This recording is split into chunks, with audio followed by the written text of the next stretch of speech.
So Verne Global is all about aligning the infrastructure with the goals of climate action, and that's why to Madrid we're bringing the Sustainable Computing Center for Climate Action.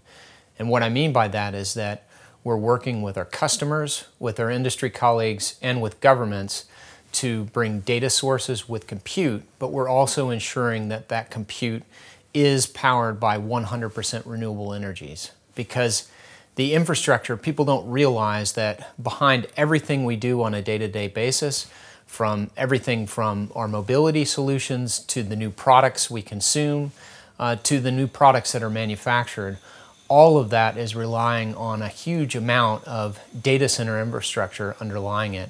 And that's where Verne Global comes in. We ensure that all of this unseen infrastructure is powered by 100% renewable energy.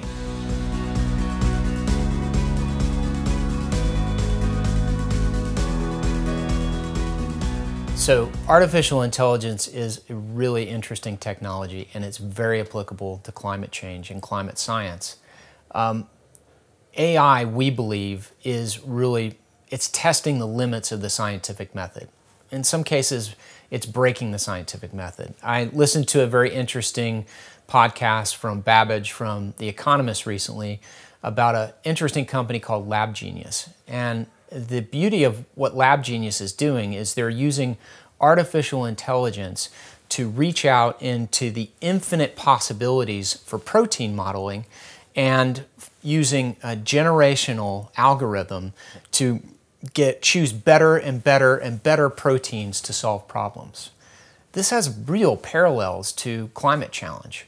And our climate challenge is that in our complex world, there are literally infinite possibilities of what we can do today and tomorrow.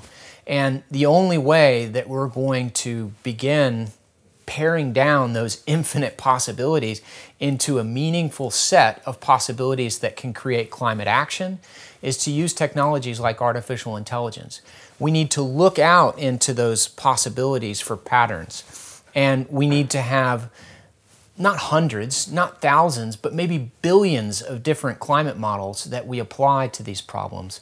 Reach out into that infinite space and look for the opportunities to solve our problem. And a technology like artificial intelligence allows us to approach such a complex and dynamic problem with a meaningful potential to achieve the solution.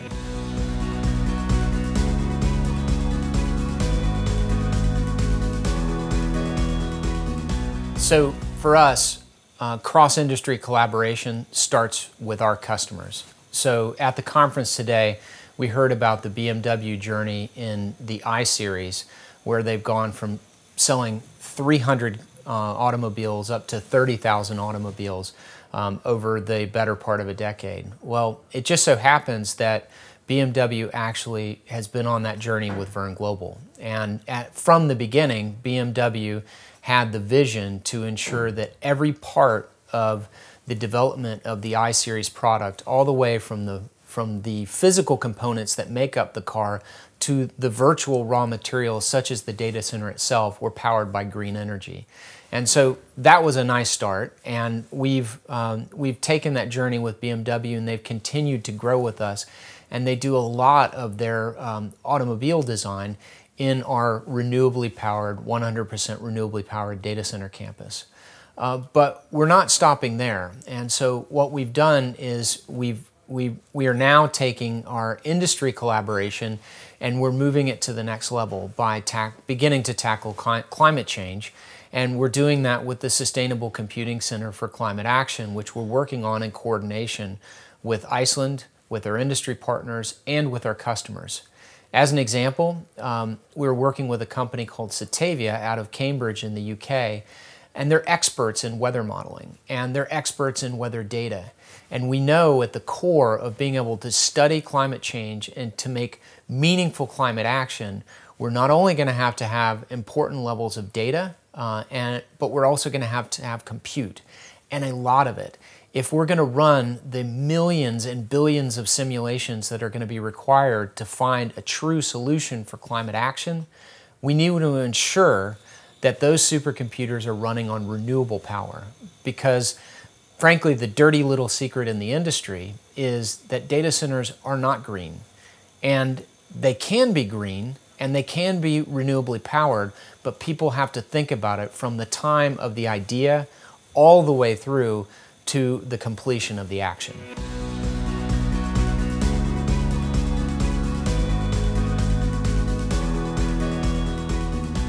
So at the root of climate action is people.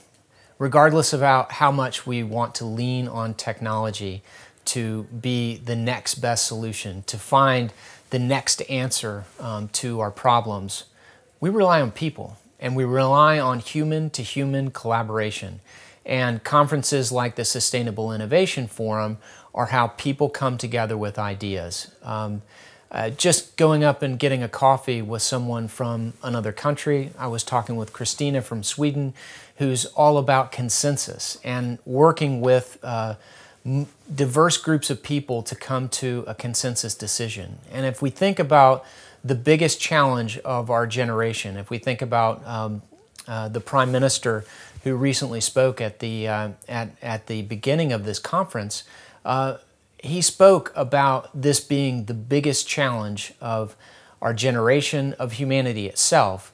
If we're going to be successful in tackling this, it will only be through collaboration, and it's conferences like this that bring it together. So in the end, we need data, we need dependable, renewably powered compute for our scientists, but most importantly, we need open channels of communication, and we need cooperation with companies, industries, and governments to ensure that we really align ourselves and we have the same set of tools to go out for a common objective for the betterment of humanity.